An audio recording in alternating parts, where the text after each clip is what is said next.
¿Qué tal? ¿Cómo están?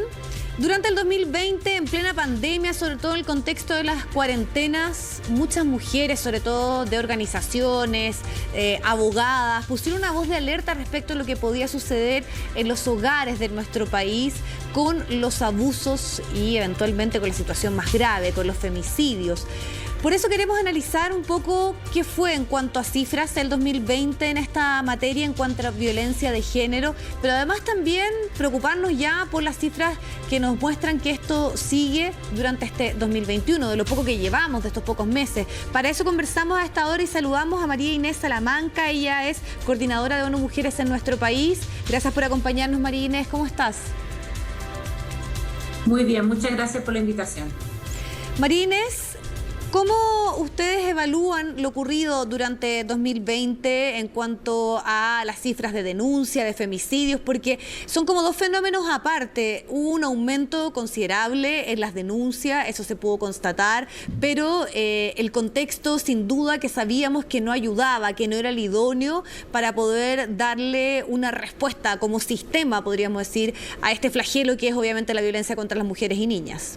Efectivamente, nosotros vimos con mucha preocupación y lo seguimos viendo con preocupación, ¿cierto?, el impacto diferenciado que ha tenido la pandemia del COVID-19 y sin duda uno de los aspectos donde vemos un mayor impacto y que no ha sido tan visible, digamos, o no ha estado tan presente, diría la agenda que tiene que ver con la respuesta al COVID-19, tiene que ver con la violencia contra las mujeres.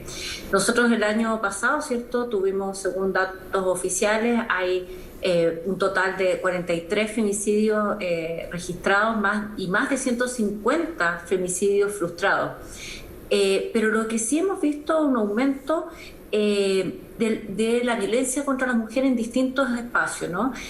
No solamente la violencia física, no solamente la violencia sexual, también la violencia económica. Yo digo que también en una situación de estrés debido a las restricciones económicas, a las pérdidas de empleo. Recordemos también que hay un retroceso producto del COVID femenina y esto no solamente ha sido en Chile, sino que he visto un retroceso muy fuerte y eso también va impactando la vida de las mujeres. Hay violencia también en los espacios digitales, que hemos visto que existe un aumento de la violencia en estos espacios, porque producto también de la pandemia lo que hemos visto una mayor interacción en espacios digitales, ya sea a través por teletrabajo, por el tema de los estudios, en fin, por una serie de dimensiones donde empezamos a utilizar mucho más la tecnología y también violencia psicológica. Entonces hemos visto un aumento en los llamados a las líneas de prevención de violencia y esto lo hemos visto según datos que tiene el Ministerio de la Mujer y la Equidad de Género, el número de llamados a la línea 1455 y también un aumento en un 148%, o sea, se han realizado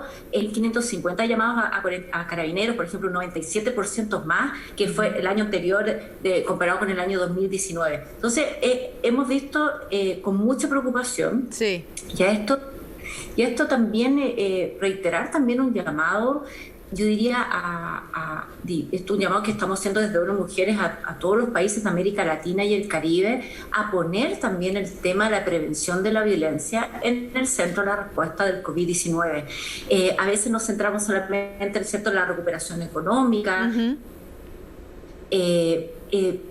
pero también hay que poner el tema de los avances en los temas de la agenda de género, también en la respuesta al COVID-19. Si ponemos a las mujeres en el centro de la respuesta, vamos a poder resolver, impactar en otro espacio también, y eso tiene que ver con la violencia contra las mujeres, sin duda. Sí, vámonos a las cifras para que efectivamente se ha escuchado ese mensaje. Al 23 de febrero de 2021 ya se han registrado 7 femicidios consumados y 18 frustrados. Entonces, el año pasado, cuando conversábamos y se analizaba lo que podía significar estar encerrados con un agresor, muchos de los puntos estaban puestos, por ejemplo, en que el sistema no era lo más idóneo. Había que pedir un permiso para poder salir de una cuarentena e ir a presentar una denuncia.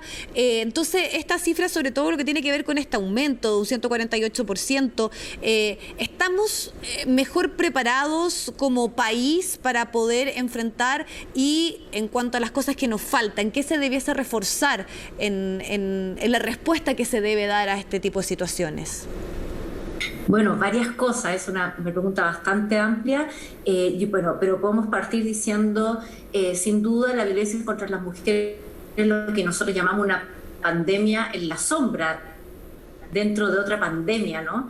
Debido también a este aumento de las llamadas, pero que no se traduce necesariamente en las denuncias, porque por la misma situación de confinamiento, las mujeres en América Latina no han ido, obviamente, a hacer las denuncias, sino que sí había un aumento de los llamados, ¿no? Y yo creo que acá hay que fortalecer, sin duda, los sistemas de atención, ¿no? Esto es un tema que es necesario también profesionalizar también los centros de atención a las mujeres, cómo mejoramos los sistemas de apoyo a las mujeres hoy día que puedan estar viviendo una situación de violencia. Y un llamado siempre, que lo hemos hecho con pandemia y sin pandemia, es aumentar la inversión, los recursos que se destinan a la prevención de la violencia contra las mujeres.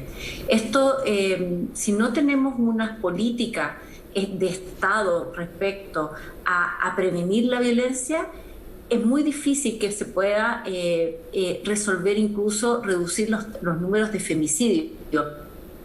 Recordemos que el femicidio es el desenlace final de un ciclo de violencia, ¿no? Y cuando llegamos al femicidio ya no hay vuelta atrás. Entonces, ¿qué es lo que tenemos que hacer como sociedades y construir sociedades que sean tolerantes, cero a la violencia contra las mujeres? Es sin duda una mayor inversión en la prevención, ¿no? Sí. Que se aumenten los presupuestos que se destinan a los ministerios de la mujer y la equidad de género en los países de América Latina. Sí.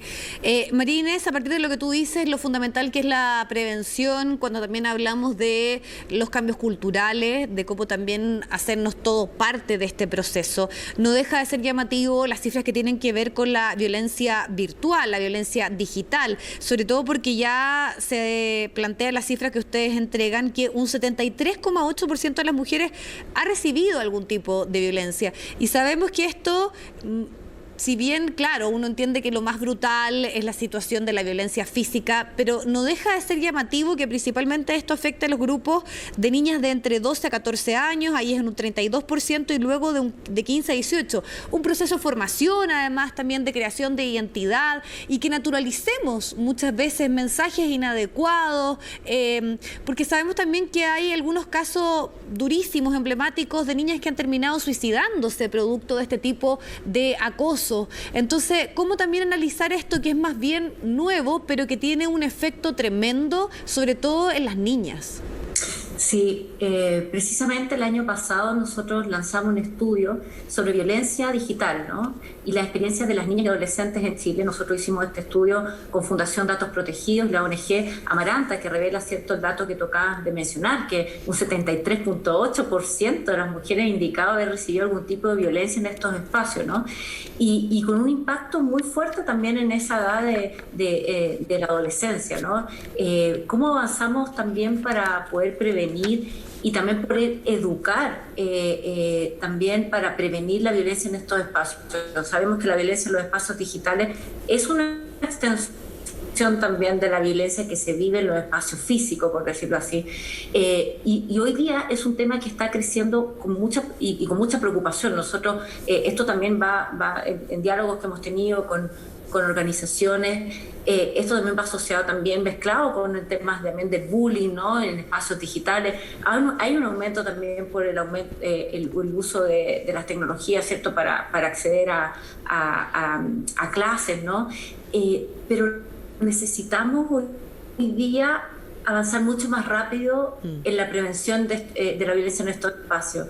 Creo que no podemos esperar, por ejemplo, que exista un proyecto de ley que pueda sancionar, que sí es necesario, pero necesitamos avanzar mucho más rápido. Desde 2017 se impulsó el gobierno de Michelle Bachelet este proyecto sobre los derechos de las mujeres y niñas a una vida libre de violencia. Entonces, esto además también involucraba a toda la institucionalidad de nuestro país.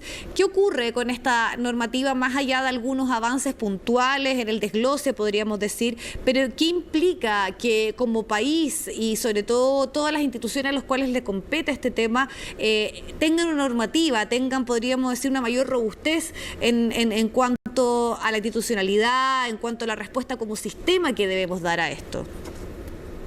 Bueno, efectivamente, si nosotros entendemos la violencia de género como que se manifiesta, ¿cierto?, como de múltiples formas, ¿no? Hoy día es necesario avanzar y ya es urgente, y ya es mucho tiempo lo que está en discusión, ¿cierto? Esta ley por una vía libre de violencia en el Congreso. Es necesario acelerar para poder contar con una ley que no solamente dé cuenta de los distintos tipos de violencia, sino que también plantee de alguna forma mecanismos claros de sanción, prevención, ¿cierto? Y atención a los distintos tipos de violencia.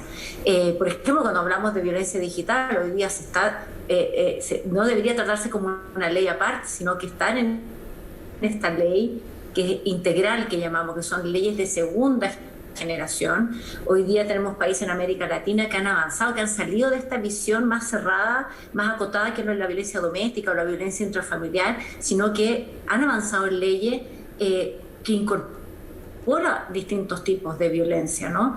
Y eso tenemos que no solamente contar con una muy buena ley, sino que también contar con los recursos y las instituciones para implementar efectivamente esas leyes, ¿ya? A veces nos quedamos con que la ley va a solucionar estos temas que, como tú bien mencionabas, hay temas de cambios culturales, necesitamos avanzar, yo diría, digamos, como una especie de pacto a nivel de que incorpora a todos los actores para tener una muy buena ley integral que elimine la violencia en todas sus formas y también que cuente con los recursos necesarios para implementarse. Perfecto. Te queremos agradecer muchísimo, María Inés, la posibilidad de conversar, de seguir profundizando y visibilizando un tema que es tan necesario, urgente y sobre todo que nos podamos poner al día en lo que tú dices desde el punto de vista legislativo, pero cultural y sobre todo de entender y poner mucho foco a esto en todo este proceso de recuperación post-pandemia. Gracias por acompañarnos. No, gracias a ustedes por incorporar este tema. Muchas gracias. Bueno, y para seguir revisando algunos datos que dan cuenta de la importancia de este tema, el 40% de las mujeres que ha vivido episodios de violencia, de abuso, de violencia sexual, lo ha dado a conocer, pero lamentablemente muchas veces esto queda en el entorno cercano, un familiar, una amistad. Por eso volver a insistir en que se pueda presentar la denuncia. Sabemos que muchas veces el sistema falla, pero es clave para disminuir cifras tan lamentables de femicidio, de acoso y de abuso que siguen siendo muy altas en nuestro país, como ocurre en gran parte de Latinoamérica. Nos vemos, que estén muy bien.